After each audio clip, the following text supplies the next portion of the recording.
白痰是肺寒，黄痰是肺热，黏痰是肺燥。我是寒科，我最大的特点就是怕冷，痰清晰，多是受凉吹风之后发作，一遇冷咳嗽就加重。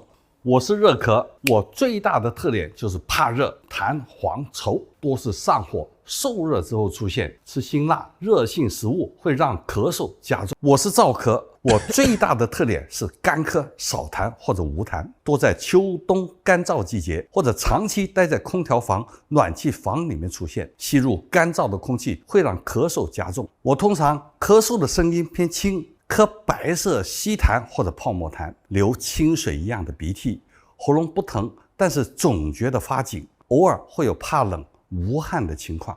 我通常咳嗽声音洪亮，咳黄色的浓痰，痰又难咳出，喉咙红肿又疼又干，可能还伴有口干、口苦、大便干、小便黄的症状。我通常痰特别少，要么干咳没痰，要么痰黏在喉咙里面很难咳出来，喉咙干疼，鼻子、嘴唇甚至干燥起皮。我调理的关键在于温肺散寒、宣肺止咳。对付我可以用经典方杏苏散，也能煮点生姜、葱白、陈皮水来喝，帮身体驱散寒气，止咳化痰。